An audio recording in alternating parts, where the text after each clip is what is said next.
raison donc, ou alors le premier voleur donc, de votre identité, c'est la culture et l'influence spirituelle au niveau culturel.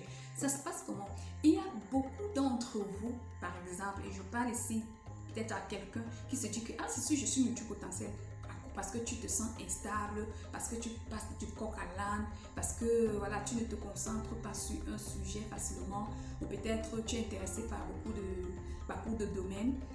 En fait, il y a certains parmi vous, surtout en Afrique, parce que oui, je suis en Afrique, vous avez été consacrés, soit depuis votre ventre, soit à la naissance. Ça peut être par vos parents, ça peut être par un système culturel dans la famille qui consacre les enfants.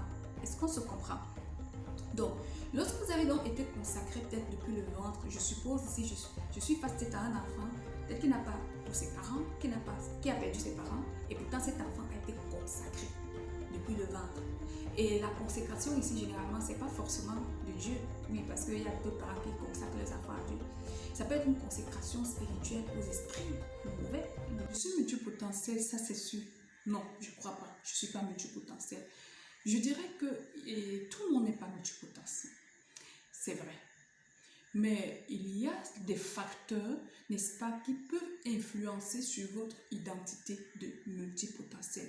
Je vous ai souvent raconté l'histoire qui s'est passée dans le jardin d'Éden, d'accord? Je vous ai dit qu'on va parler de multipotentialité à la lumière de la parole de Dieu, parce que pour moi, la parole de Dieu est esprit et vie. Oui et amen. Voilà, indiscutamento. Alors, ce qui s'est passé donc dans le jardin d'Éden, c'est quoi? C'est que lorsque le serpent est venu vers Ève, en fait, et lui a posé la question de savoir, est-ce que Dieu a-t-il vraiment dit que si vous mangez de cet arbre, vous allez mourir? Ève a dit oui, et le serpent lui a dit non, je ne pense pas. Au contraire, vous allez devenir très sage, donc il faut manger. Finalement, elle a mangé, son mari également. Ça, c'est la partie littérale. On dit que l'homme a péché dans le jardin d'Éden. Maintenant, la partie révélation, c'est que c'est ce jour-là que l'identité de l'homme a été volée par le diable, en fait. L'identité divine. Donc, lorsqu'on vous dit que l'homme est mort spirituellement, c'est que le diable a volé son identité. Ok? Et lui a donné une identité diabolique. Et ça, on appelle le péché. Lui a donné une identité diabolique. Maintenant, c'est sa position qui a changé de l'identité divine à l'identité diabolique. Lorsque vous donnez votre vie à Jésus, vous quittez de votre identité diabolique à l'identité divine. En fait, c'est une restauration tout simplement. Donc, Jésus est venu pour nous restaurer notre identité divine. Est-ce qu'on se comprend? Maintenant, l'histoire donc qui se passe dans le jardin d'Éden est toujours d'actualité. C'est ce que je voulais dire. Est toujours d'actualité aujourd'hui. Ce qui se passe, c'est que beaucoup de multipotentiels donc, ont vu leur identité volée par l'ennemi. Je vais vous expliquer ça tout à l'heure. Et ou encore d'autres personnes ont vu leur identité volée par l'ennemi et se disent que ah, c'est sûr que je suis multipotentiel à cause de certains indicateurs que je donne ici. Ou alors il va se dire ah, moi ça me concerne pas, c'est pas mon truc. Mais la vérité est que lorsqu'on entre dans l'histoire de la personne, l'ennemi a juste fait un échange d'identité. Comment? C'est ce qu'on va voir aujourd'hui. Quels sont même donc les 3 facteurs qui peuvent influencer ou inhiber ou voler votre identité de multipotentiel? Vous donnez l'impression que peut-être vous n'êtes pas multipotentiel ou vous donnez l'impression que vous êtes multipotentiel alors que ce n'est pas vrai. On va tabler là-dessus.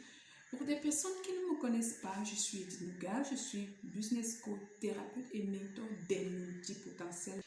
Déjà, je vais vous dire si ce sujet est assez intéressant pour vous. Likez, commentez, partagez la vidéo. Ça permet de référencer cette vidéo et donner l'occasion au maximum de multipotentiels, n'est-ce pas, de pouvoir se connaître parce que ces personnes vivent le calvaire, incompris par la société, par leur entourage le plus proche. Il faut comprendre que c'est vraiment pas évident. Je sais de quoi je parle. D'ailleurs, si vous êtes multipotentiel, vous savez de quoi je parle, ok?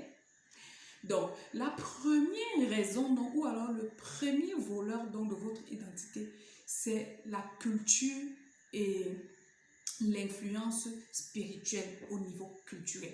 Ça se passe comment?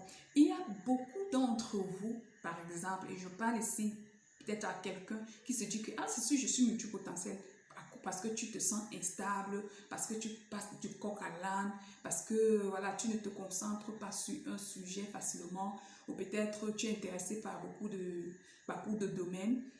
En fait, il y a certains parmi vous, surtout en Afrique, parce que oui, je suis en Afrique, vous avez été consacré, soit depuis votre ventre, soit à la naissance.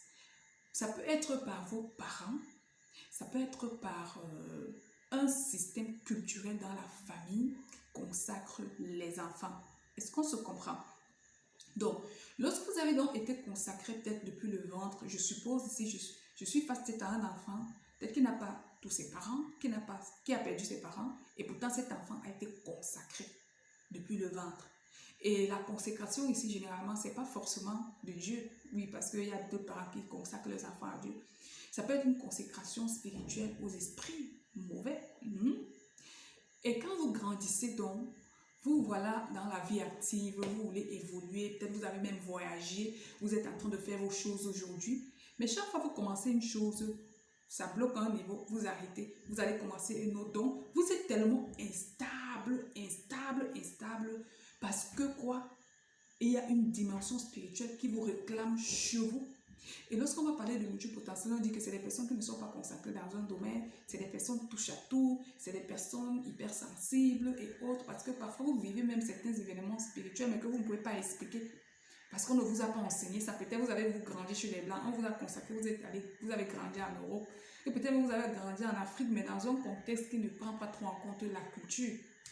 Et vous vivez même certaines expériences spirituelles, mais vous ne pouvez pas expliquer parce que qui vous l'a dit? Ça ne fait pas forcément de vous un multipotentiel. Ou alors, si vous êtes multipotentiel, ça peut tuer votre nature de multipotentiel. Je parle ici de lorsque vous êtes consacré à de mauvais esprits. Parce que je vous ai expliqué le phénomène qui s'est passé dans le jardin d'Éden. Que l'identité de l'homme a été volée à Dieu. L'identité divine de l'homme a été volée par l'ennemi en fait. Et je vous ai dit que c'est toujours d'actualité. Et lorsque vous êtes donc consacré, votre véritable nature, c'est dans votre âme en fait. On change la structure de votre âme, ça c'est une dimension spirituelle. La nature de votre âme est changée. Donc ce que les gens considèrent comme bien, vous voyez ça que c'est pas bon en fait. Ce que d'autres considèrent comme mauvais, vous êtes capable de valider ça. Donc vous êtes vraiment en déphasage total. C'est généralement ce que ce genre de spirituel vous fait. Ça ne vous dérangera pas de faire certaines pratiques spirituelles, même si ça doit endommager la vie des gens, au nom de ce que c'est la culture. Au nom de ce que c'est ce que la culture dit. C'est ce que, voilà, ok. Deuxième facteur ici qui peut influencer sincèrement votre nature de multipotentiel, vous donner l'impression que peut-être vous êtes multipotentiel alors que c'est faux, ou que vous ne l'êtes pas alors que c'est vrai, c'est le système d'encadrement. Et ici, c'est à plusieurs dimensions. Ça peut être au niveau de votre famille, au niveau de l'école, au niveau même de l'église, au niveau société, même en entreprise. Okay? Le système d'encadrement, prenons même seulement le cadre familial, est tel que le père va vouloir réaliser ses rêves au travers des enfants, en fait. Et qu'est-ce qui va se passer? Le parent va lui imposer un diète très sévère au point de pousser l'enfant à geler ses émotions. Comprenez que les émotions font partie intégrante de l'être humain et pour les multipotentiels, je dis souvent, c'est un outil de travail. Lorsqu'on vous a donc gelé vos émotions, on a tué une partie de vous. Vous devenez comme un robot. Dans les grands systèmes marketing, les grandes entreprises, les grandes multinationales, pour mettre sur pied un système marketing, on utilise les appareils pour étudier le cerveau humain, les réactivités. Est-ce qu'on se comprend? C'est ce qui fait en sorte que vous pouvez devenir addict à une chose juste parce que le vendeur ou alors l'entreprise a préalablement étudié, n'est-ce pas, le cerveau humain pour voir à quel stimuli vous réagissez. Et c'est sur cette base qu'on met donc des produits sur le marché. Je vous prends souvent l'exemple des réseaux sociaux. On a étudié le cerveau humain. Il y a des robots qui sont encore sur pied, qui étudient. Chaque fois que vous ouvrez Facebook, il y a des robots qui captent vos réactions. Il y a des robots qui étudient le temps que vous mettez sur une vidéo. Il y a tout un travail qui se fait et qui est en train d'étudier pour programmer certaines mentalités sur des siècles en fait. Mais vous ne le savez pas. C'est vos émotions qui vous poussent à réagir. C'est le système émotionnel, on dit sensoriel. Comment est-ce que vous saurez que vous avez mal en fait? C'est qu'il y a une information qui a été traitée au niveau de votre système nerveux et qui renvoie une réponse à votre corps pour que vous ayez mal. Une personne qui n'a plus les émotions est morte. Et dans le système nerveux, vous allez trouver que chaque émotion et son contraire. Donc, l'amour, le contraire de la tristesse, c'est la joie. Ça, c'est deux émotions. Donc, tu ne peux pas rester comme ça, tu dis à quelqu'un, ah, moi, je ne suis pas en joie, je ne suis pas triste non plus, je suis là. Non. Soit il y a une dose de joie à un seuil un peu plus élevé que la tristesse, mais il n'y a pas que je n'ai ni joie, ni tristesse, ok? C'est le seuil qui peut différer. Revenons donc maintenant. Donc, ce qui se passe donc, c'est que ces parents-là vont décider de ce à quoi les enfants, voilà, les rêves, c'est ce que je veux de mon enfant.